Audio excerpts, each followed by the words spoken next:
What's going on, everybody? As always, for starters, the land acknowledgement. I'm recording this here on occupied territory, otherwise known as Albuquerque, New Mexico. And y'all already know me. After a very long hiatus, your boy Zachariah Jazz, and this is It's Controversial. Yeah, it's been a long time, and I'm very excited, actually. Um, I've just been working and the state doing what it does, what it's supposed to, and under capitalism, it puts, necessitates the need for survival and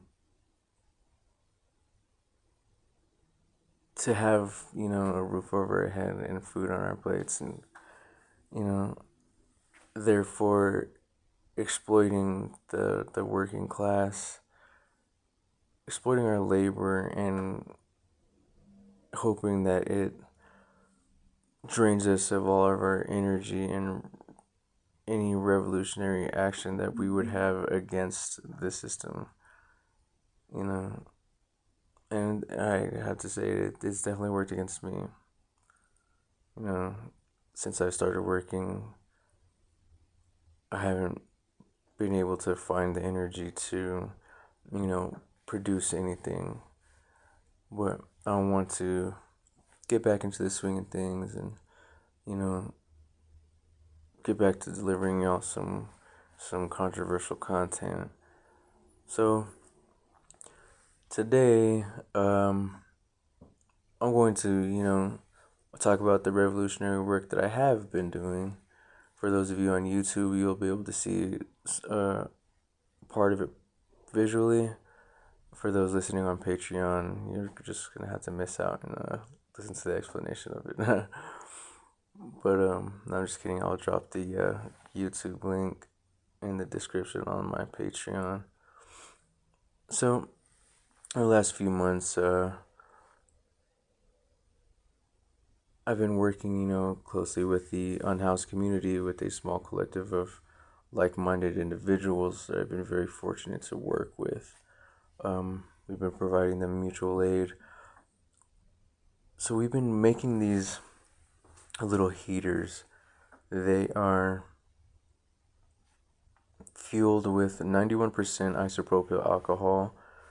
Um, so what it basically is it's a mason jar with a copper coil welded onto it with shoestring or just any kind of cotton, I guess, inserted into the ends of the copper coil that ultimately go inside of the jar. And then you fill the jar with the 91% isopropyl. Well, you get a lighter or a torch and you heat the copper coil. And essentially, what happens is the isopropyl will turn into a vapor. And on the copper coil, there's a little hole that is drilled into it. Um, and that's where the flame, that's where it's going to ignite, basically. You know, it's going to be like a gas stove almost. Much smaller and less dangerous. Because if these tip over, it'll just go out. So what you do is you get the mason jar after it's been lit and you place it on a plate, just a glass plate or just any non-flammable hard surface, and then you get the metal cage. You place the cage around the jar or around the mason jar, and then get a flower pot, not plastic, of course. One of those harder ones. I think they're cement. I'm not sure. And you place the flower pot over it because the flower pot is what's going to contain the heat within the this radius that it does heat. I think it's good enough to it's enough heat produce warmth for a 4-person tent, I think. So yeah, these things are awesome for a more visual context than audio that I can provide. Here is a clip um, to show you what I'm talking about. Here it goes.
Now, tell me if that's not the coolest freaking thing you've ever seen. It's very ingenuitive. So, people have been making these things for several years, but they really grew um, in popularity, I guess, in the last, few months during this recent winter cycle. And it was heater block in Portland, Oregon that started it, this whole heater block movement that has been growing and spreading throughout the country over this past winter. Philly has been doing it, this has been it's just been all over the place, and it reached us on Twitter. We got the PDF file for the design stuff, and you know, so even I've passed out dozens of these things, does at least like 30 or 40 of them so far, and I just cover the area from Coors and iLift to Coors and Quail. That's my section. And this work, out of all the social justice, work that I've done, or in the very short amount of time that I've been doing it, this is probably the most fulfilling and rewarding thing that I've ever done in any of that work. And I've done some good things so far. In my short time being out here and in the community, in solidarity with all our peoples. But this is so rewarding when you take one of these, little heaters. It's so much more to these people. The look that they give you, or when they realize that you're not trying to sell it to them, that's the first rewarding part. They're like, how much? Oh, I don't have anything. It's like, man, this is free. They're like, what? It's like, yeah, man, yeah. Here you go. Tell your friends about it. Share the heat with somebody, and then it becomes a light in the darkness, a little bit of hope, especially when the next time you see that person and they say, man, Zach, this thing saved my life. Thank you. This thing is amazing. It's a blessing. Do you have another one? I'm like, yeah, I don't have one right now, but I'll get one to you ASAP. Let me know where you'll be at, and I'll be there.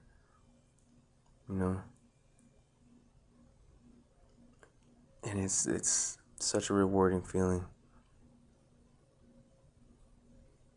and I can't wait to do it again next winter cycle. Of course, I'm not excited for the next winter cycle because it's probably going to be colder than, you know, the one that we just went through, and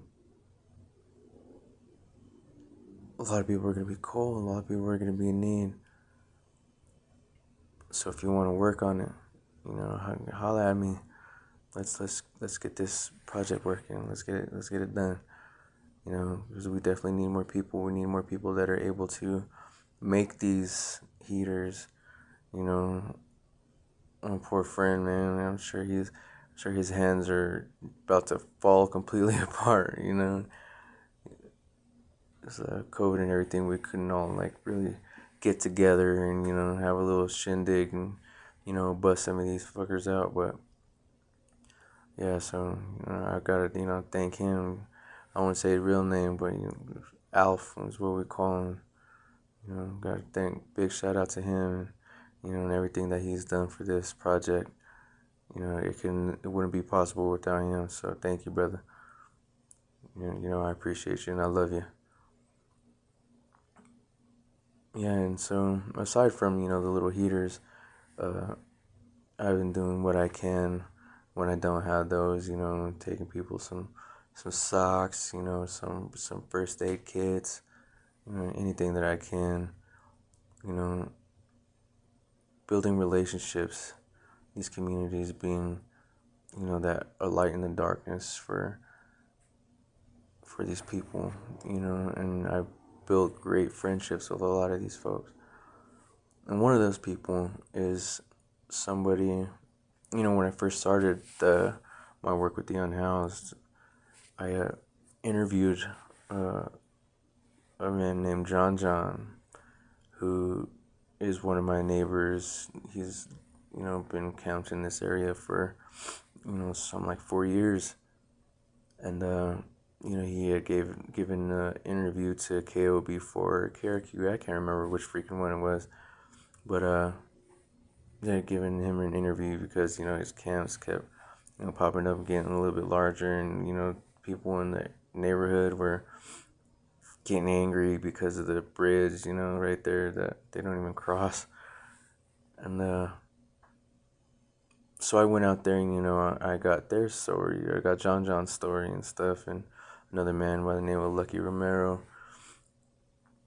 And I got their story because that's one part that, of course, KOB, news outlets are gonna leave out. They're not gonna get the word from the people on the ground. So John, I stay in contact with him. One of the people I've been helping almost every other day. Um, he asked me to help him because he's been getting the city's been trying to get him out of the area for the last 4 months, pretty heavy, you know. But he's on city property. There's not much that they can actually do. Nobody owns the the ground that he's been standing on. So in this last sweep that they did of his camp, uh, they actually drew up some charges against him, and I believe there is a criminal trespassing charge when there are no signs where it says do not, trespass, no loitering or anything like that.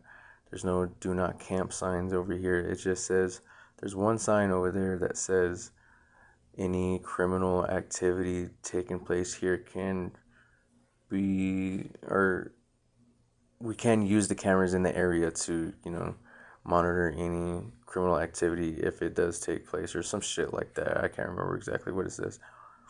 But that's the only sign. There's no trespassing signs, nothing like that. You know, so I don't know how they drew up the criminal trespassing charge and why wait this long when they know he's been staying there for a minute now. So he asked me to, help him get the word out. So here is a brief interview, getting his context surrounding what is going on with him. And we could just show some solidarity and share this episode with, your people, with your circles, or publicly. It don't even matter. Just get the word out for John and all of the unhoused peoples that live in this area, because they are my friends too. And, I'd be devastated to find out that they had to go somewhere else. I'd be out every day, trying to figure out where the hell they went. But, yeah, so here's the interview with John. All right, so it's been 3 months since the last time, since we had our first interview.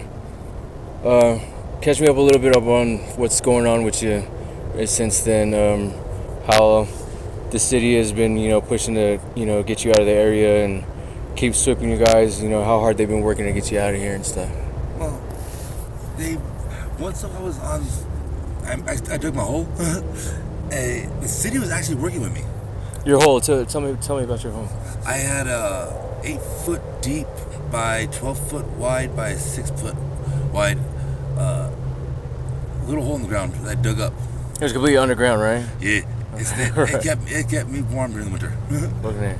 I'm glad I lost it after winter was over. Right. But it was good. The only thing was people. I put a lot of trash sometimes. A lot of gurero. Those bike cops over there? Those are bank cops. Yeah, fuckers. And the cops were cool with me and shit. I was cool with them. The problem was that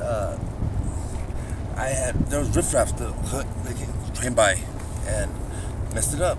Sorry, they did drugs on the catwalk, and school saw they were associated with me when I had nothing to do with them. They're their own people. Right. You can't control what everybody does. So, the security guard, she fucking made a vendetta to keep calling the cops on us. The chick with the short hair and the glasses? Yeah, her.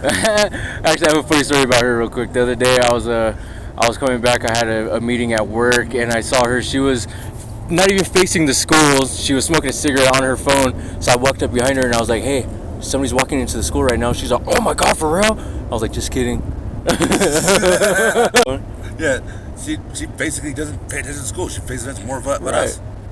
Like whenever the cops came the last time, they were throwing my shit away. She ran up.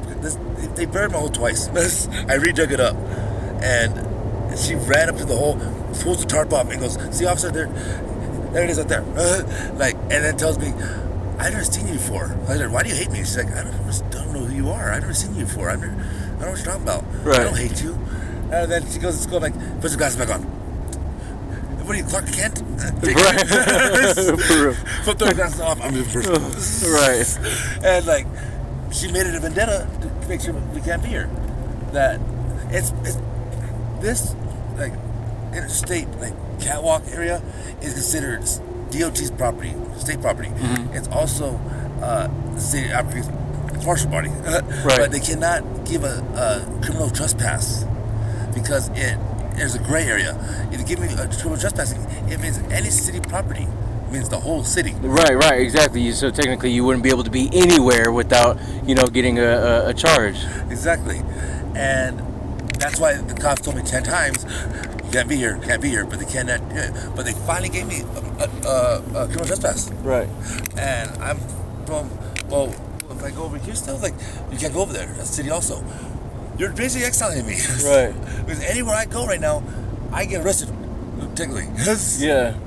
I'm just I don't know how it's working now. So it's so basically, at first it was sort of like an out of sight, out of mind situation where, you were underground, they told you can chill for a bit, and then, when that sort of changed when other people started coming around and it felt like you were getting targeted almost. Yes. Okay. And then, so now you have to go to court? I have to go to court in 2 weeks. But the day after, this happened 3 days ago. 2 days ago, I had my stuff that I was managed to save. See, 3 days ago when the weather was bad, when it was raining, mm-hmm. The city came, throw our shit away like they do all the time. But listen, the cops would not let me take the Walmart cards. They said all the cards gotta stay. I'm like, what? They're Walmart property. We can arrest you for stealing the Walmart cards. What? And so you can't have them. And that means you can throw my shit away? Yeah, you can't take it with you. Are you going to take these carts back? Oh, he said yeah. Of course. And I'm like, as I'm walking, I had 8 shopping carts full of trash at the entrance. And yeah, I actually seen those the other day. The city was throwing them in the compactor. Wow. I like that one. So you're getting mad at me for my having the car. What are you gonna tell the city? Are you gonna give them a citation? They're destroying the carts. Yeah, that's destroying, Walmart property. Yeah, he went, I go tell now. And he's like, oh, my bad. I knew there was something we should have asked you. So do you just want to throw them out? Yeah, just throw them out. Like, so they started throwing them out instead. But it was like, they threw 5 of them in there before he finally stopped them. That's fucking stupid. I mean, and he said, I'm gonna dump my carts out over here, out of the fence line. Okay, so he's like, you got 30 minutes to get it out of here, or it's going to the compactor. Right. And he timed it too.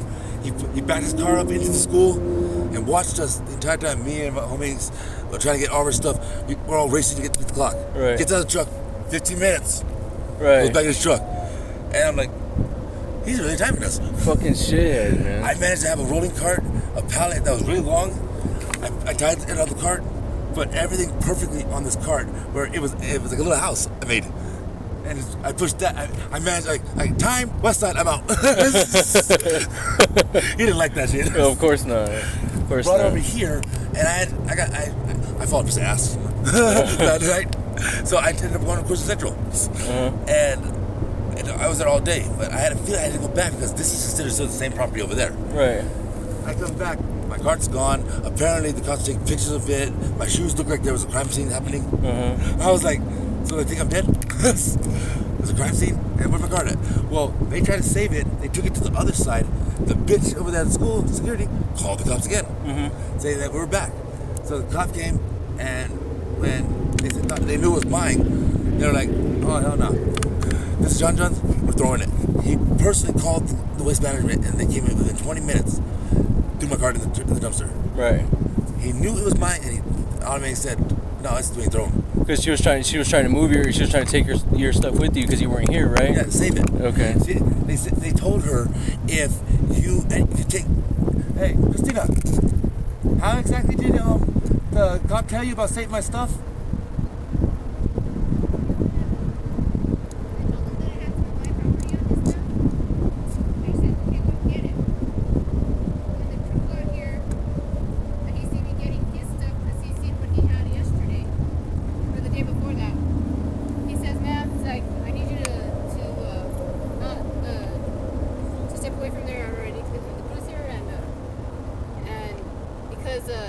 I see you're taking his stuff. I said, and? Well, that's considered stealing his property, so if you take anything else, I'll have to arrest you for theft. But it doesn't count when they're throwing his stuff away, though. Yeah. Exactly. Of course. Exactly. That double standard right there pissed me the fuck off. I'm like, so they can steal my shit by throwing it, but no one can save my shit. But nobody can save it. So that right there is something I wish I could fucking get out there. Yeah, absolutely. I mean, I'm singled out. Yeah. All this is me. It doesn't make any kind of sense at all. I mean, no, because if I can get arrested for theft because I'm helping him, then what's the point in trying to do anything at all? Right. There's no justice. No, especially when they're the ones doing the crime. Exactly. Right. Absolutely. Well, and to them, it's not crime; it's justice. Yeah. It's some kind of fucking law or that that they have to follow. It just doesn't make any fucking sense because they just make them up as they go anyway. Yeah, they make it up as they go. And so this has been a consistent thing, for a few months now. Now it's progressing. Right.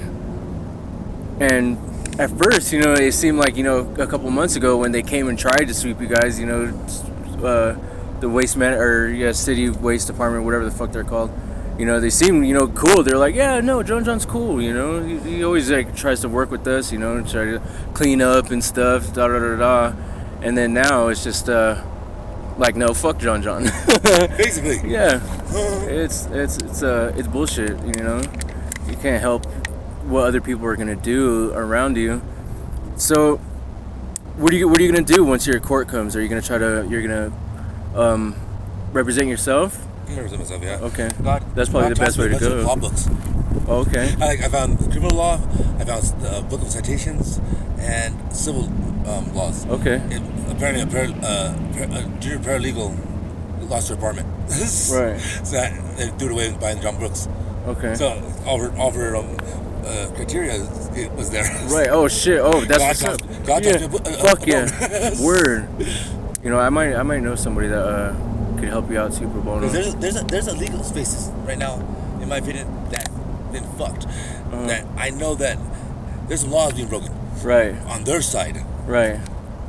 And they bias one of them. Discrimination is one of them. Definition of character, or defamation. Yeah, definition of character. Right. Is happening, and like the law is the one doing it. Right. Yeah, I think I know somebody at the ACLU that might be able to help out. They threw away my court papers. the court papers that they gave you to go to court. Yeah, so I don't really know what day it is. I have to call them on Monday to find out. Did they arrest you at any point? No. No? They just served you the papers. They said and they didn't even know how to even do it. No, they just made it up, right? We're gonna go talk to our lieutenant real quick to find out how we do this. Yeah, what charge do we make up to charge him with? Straight up. It's fucking stupid.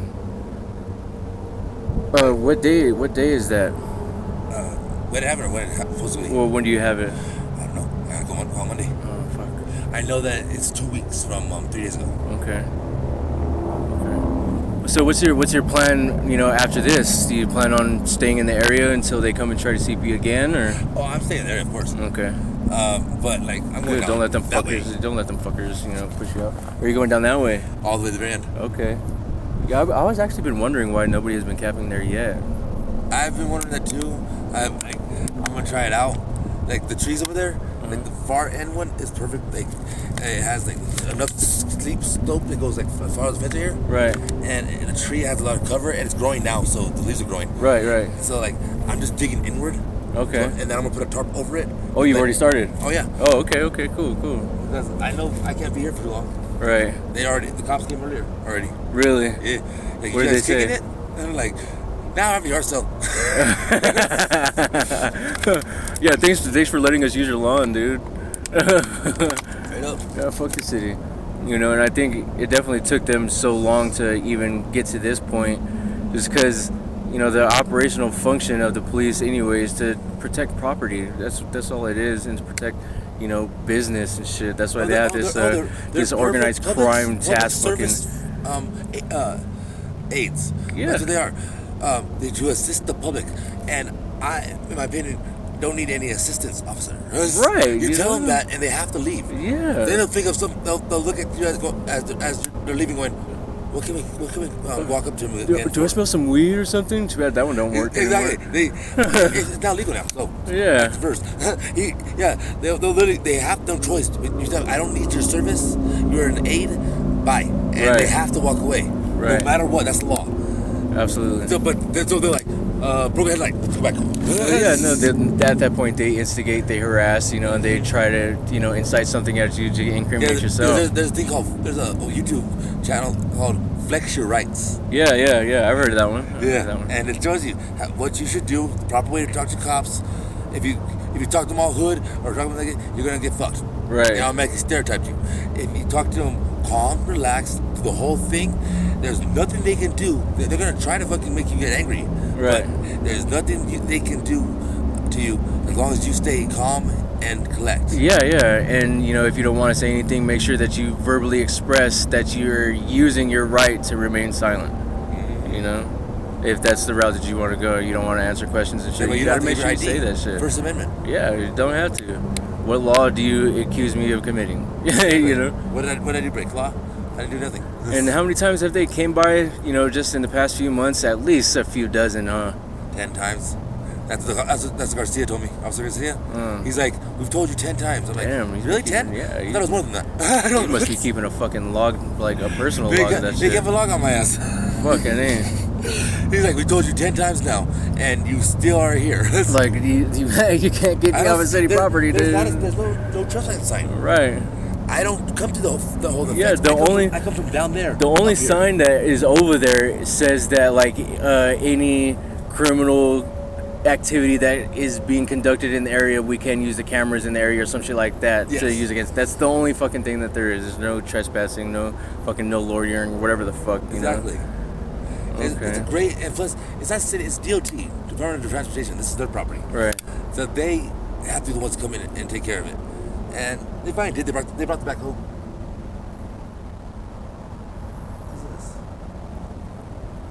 Oh, some fucking nosy fuck. Seems like. Okay. Is there anything else that you want to add? No, just get it out there for me. Okay. I appreciate it. Yeah, of course. And I'm actually pretty excited for this because I haven't made any new content in a while, so it's Make sure to talk to your legal friend. yeah, I will. His name is fucking what the fuck is his? I met your other homie, one of the van. Oh yeah, really. Okay, yeah. He actually told me he had came by the other day and stuff, and he got to meet you, dropped off some supplies and stuff. Cool. Oh, his name is Baron Lamont Jones. He's with the ACLU. Yeah, he's a good people. All right. Well, it will definitely. I'll definitely make sure to keep track of the case and stuff. Even if I have that day off or something, I'll try to even make it down there. You know. I'll find out. But I'll call Monday to find out. Okay, for sure. I told them I'm just waiting for housing. Right. I got a good idea about it. My Medicaid.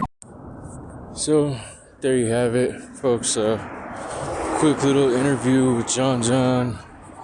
Again, he's a member of the UnHoused community, one of my neighbors, someone who's become a good friend in recent months.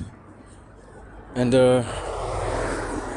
yeah, this, to me does sound like, targeting. He is one of the more popular or well-known, unhoused peoples in the neighborhood. There's a couple more less, well-known but still popular names that are around. Sorry if you hear a bunch of cars. I'm actually walking to work right now. That place that's drained me of all revolutionary praxis. But yeah, so solidarity with John. Let's spread the word. This isn't fair. Just because he is popular, he is well known. He considers himself sort of a constable, I guess. Trying to keep the peace. In the neighborhood, especially when it comes to the unhoused and interacting with other peoples of the working class. But yeah, so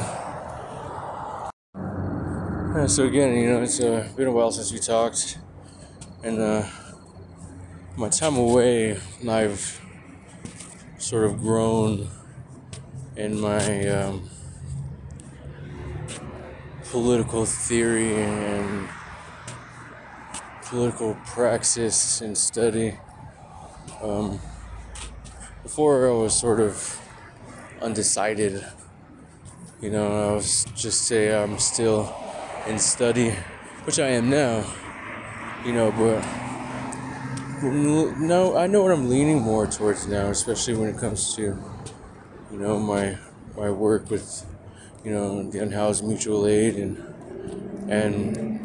also having worked in this gas station for the last 3 months, and definitely, it's safe to say, I've developed more of the, anarchist state of mind and ideology and belief. It's just what makes sense. It's definitely just what makes sense to me. And when it comes to the unhoused community in general, Like I was saying at the beginning of this video, the hate that that has grown profoundly and is ever more prevalent now than it was in the last 2 years is equivalent as to racists hating black people or just anti-Semites in general.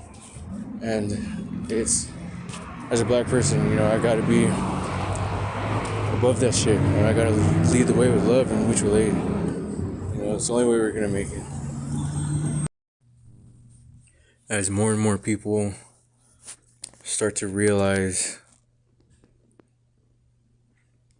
what this system does, and the last 2 years really brought that to light, during COVID. And this is a point that I keep repeating to people who says that, oh, because the stimulus checks and because the $600, unemployment, now people just don't want to work, and you know stuff like that. That whole narrative, and I have to keep correcting people while checking them because they think that people just don't want to work. It's like, no, it's not the fact that they don't want to work. It's that they don't want to be exploited for cheap labor. And that's something that COVID really brought into light with the passing of the stimulus checks and the $600 extra employment. Like, even I felt it.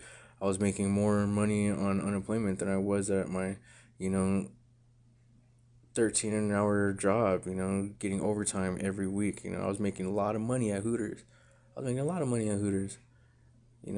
I made even more, on unemployment.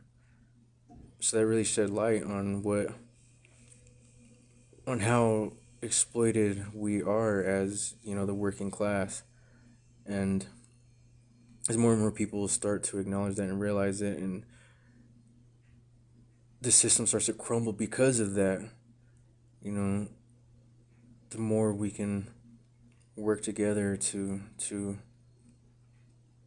create our own systems and create our own mutual aid networks and solidarity networks and be there for one another. This is not something that can be done just overnight, of course not. Especially with the hate that is just growing and growing and growing. And I don't know why, but it didn't dawn on me till tonight at work that, because my coworker, we got this new guy, and I swear, he's a fucking, he's either racist as hell or he's just a fucking idiot, or one of those program racists, one of those racists that doesn't realize he's racist.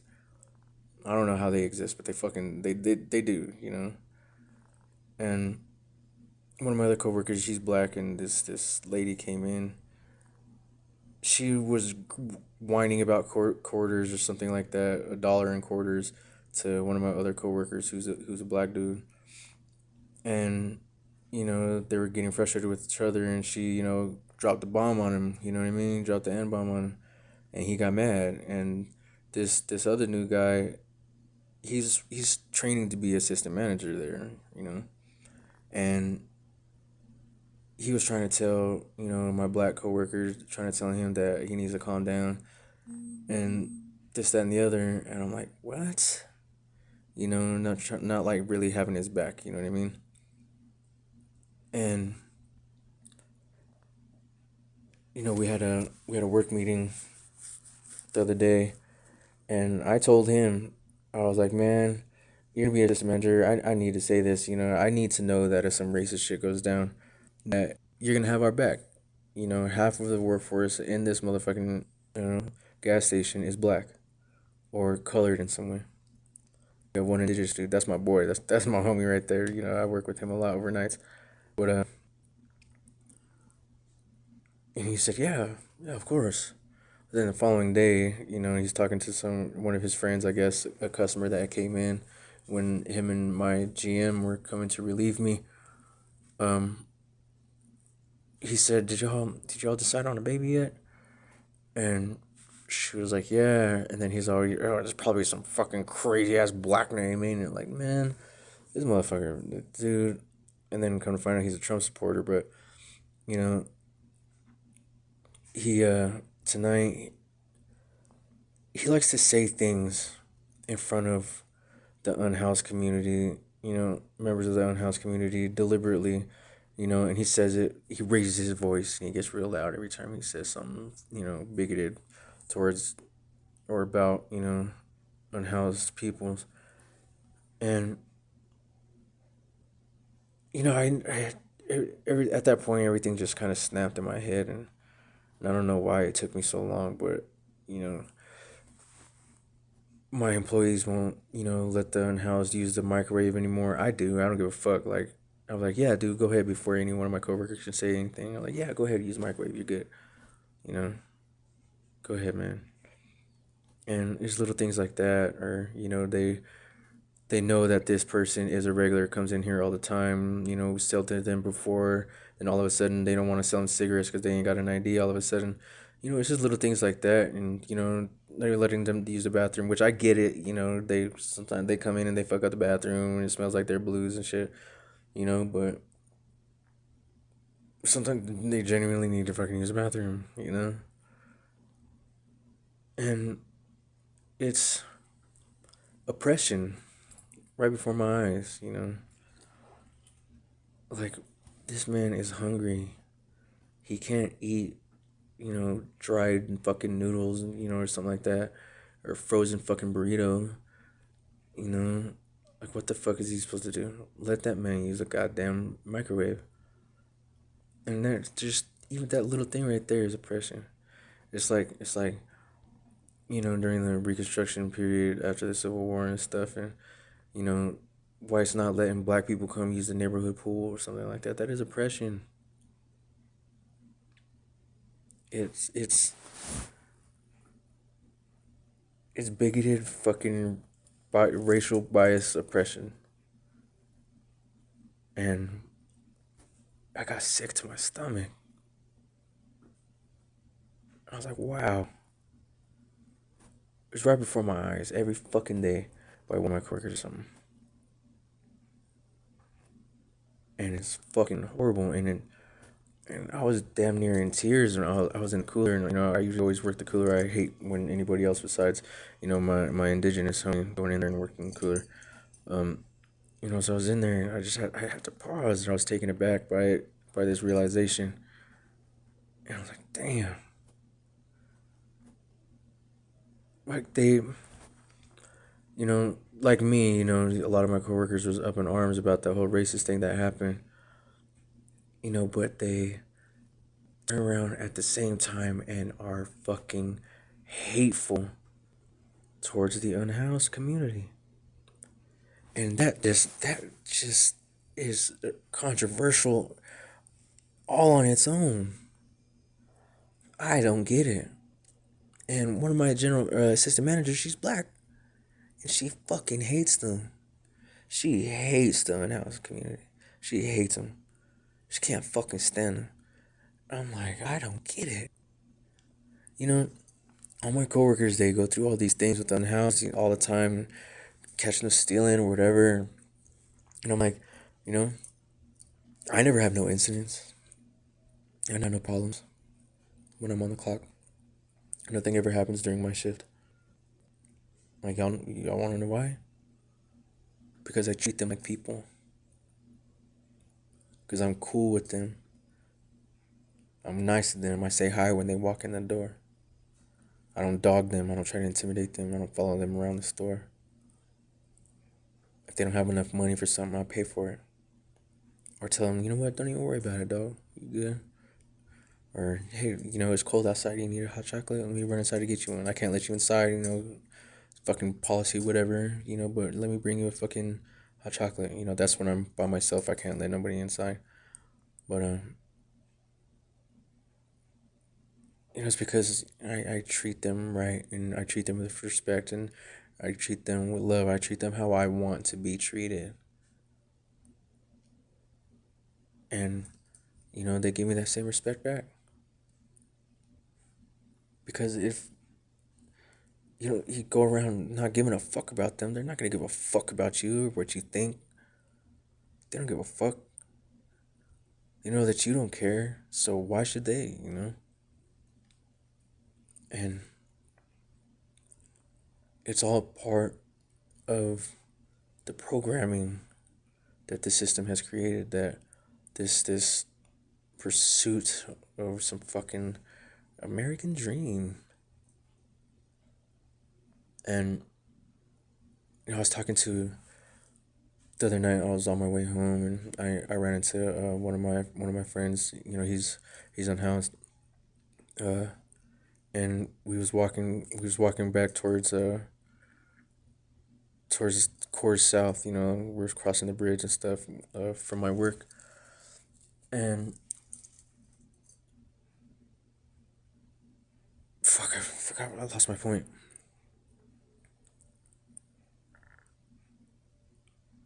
Oh, I completely forgot what I was gonna say. Oh, I remember. And he was saying, you know, I like, he's talking about how he ended up in the situation he's in, and he was saying, I like to work. It's what makes me feel good. It's what makes my brain feel good. I like it. He was like, but after being out here for 6 months, there's something about the freedom not being tied down to some home that I have to pay on. I don't have no bills that I'm obligated to. He's like, I ain't got none of that. I just have to look after me, and he's like, it's freedom. And John, when I first interviewed him, he said the same thing. He was like, these people in this neighborhood and their nice homes and stuff, they fucking hate us because we are free. Because we have freedom. We don't have to pay fucking taxes. We don't pay none of that shit, you know?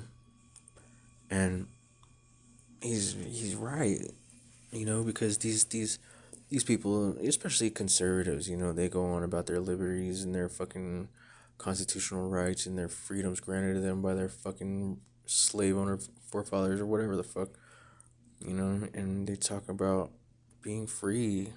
They want less government, this, that, and the other. They don't realize if they weren't fucking hateful racists that they would be borderline anarchists, like at least libertarian anarchists. You know what I mean? But they see these people who aren't quote unquote contributing to a society that prevents us from being free, and they hate it. They fucking hate it. You know, and in a way, I am, inspired by that very same thing, but I don't, of course, I don't use it to fucking hate them. I'm inspired by them because of it. Because they are brave enough, especially those who choose it, you know, like the dude I was walking home with the other night, and John, they ultimately, chose this life. And I'm inspired by them because they're brave enough to do it. They're brave enough to do it. And I'm inspired by the unhoused community in general. And I really felt it in my heart one night, um, about a month or so ago, maybe a month and a half. It was snowing really bad, and I had just got off of work. It was like 5 a.m. and it was blizzard outside. And I was walking home, getting home as fast as I could because I had, four of them heaters here that I just needed to fucking distro, you know, and so I'm going back, and I'm hiking through, taking the trail to the campsite, and I just call out like, hey, y'all alive in there, y'all good, and one of the tents, and they're like, yeah, who's there? I was like, it's Zach. They're like, oh, Zach, I'm like, hey, y'all open up. I got some heaters for you. And there's like 10 people huddled together to stay warm, and that as you know, as heartbreaking as it is, that no, nobody should have to live like that. As heartbreaking as it was inspiring, and it gave me hope, a lot of hope, that when our lives are on the line, that we will come together, because they did. They rely on each other. They depend on each other. They take care of one another. And it's anarchy.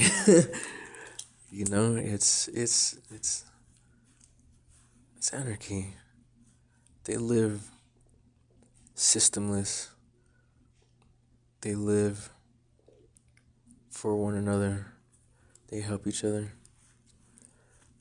Despite all the fucking rough shit that comes with it, all the grimy that comes with it, because that's ultimate what this world is.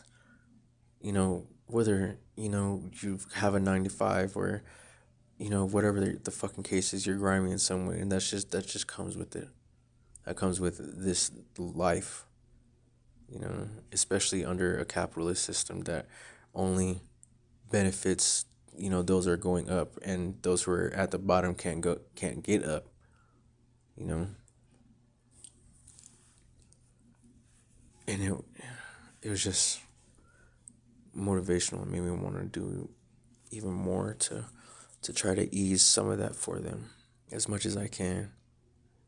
And they love and respect me for it. And, and I love and respect them. My friend, he's a regular that comes into the store. He's a hardworking dude. He tells me, he goes, man, I can build you a house, but I don't know how to work a computer, you know. And he he comes by the store, and he sweeps the lot, and he throws the trash, and so, I hook him up with, a coffee and some food, bag of chips, whatever, a Coke, whatever the fuck he needs, I'm just like, yeah, man, help yourself, brother, and recently he needs to get his disability card, and I guess, he just needed a call and, set it up, and, have an address for for them to send his card to, you know, and, he needed a phone to do all that, So I'm like, oh shit.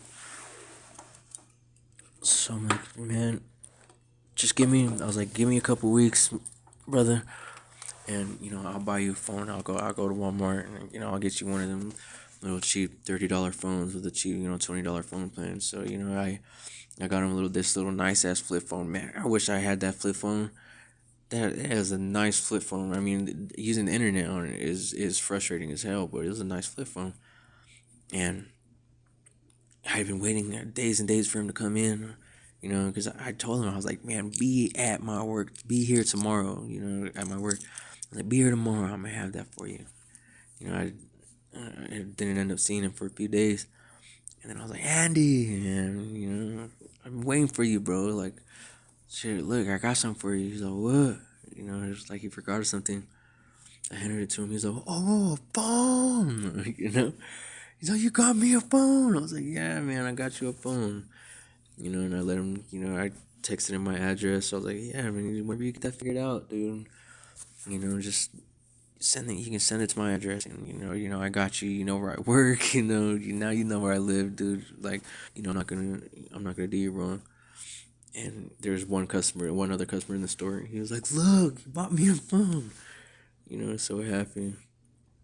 And I don't know if he has set up his disability thing yet, and that I haven't seen him in a few days, and last time I saw him, he said, yeah, I'm gonna get that set up. And I was like, man, yeah, do your thing, but I feel like he feels bad because maybe because he hasn't done it yet, that I won't then would be mad, or feel like I wasted money or something on it for him because he hasn't done it yet or something like that.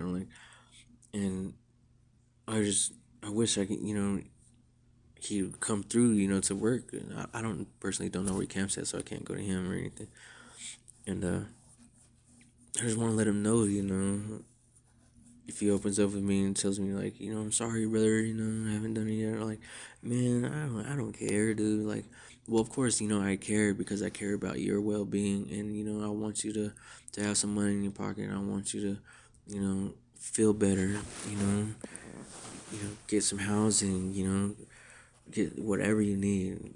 You know, but my support and my mutual aid isn't conditional. You know, it's not. It's unconditional completely. You don't have to give back anything. You don't have to, you know, because I got you this phone so you can do this. You don't have to go through with it just to, to satisfy me. You know, like I got you the phone because you said you needed a phone, bro.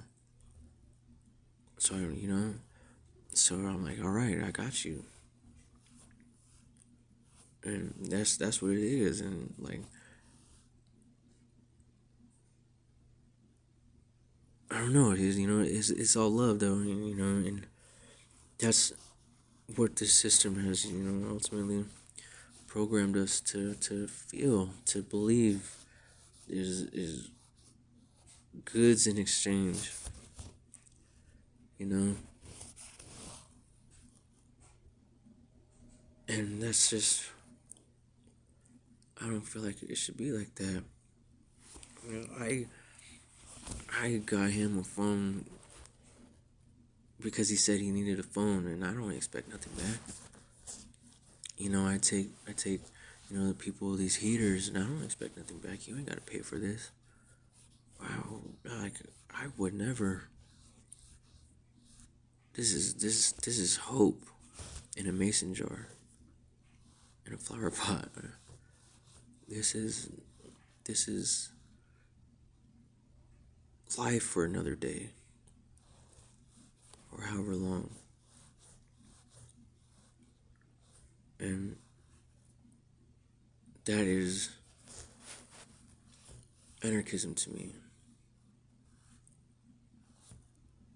It's unconditional.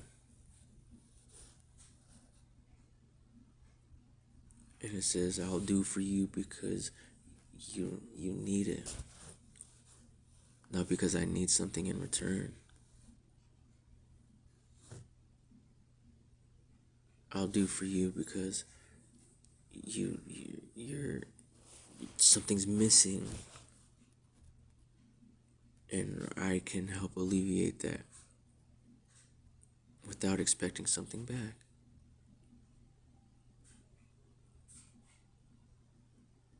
I don't know.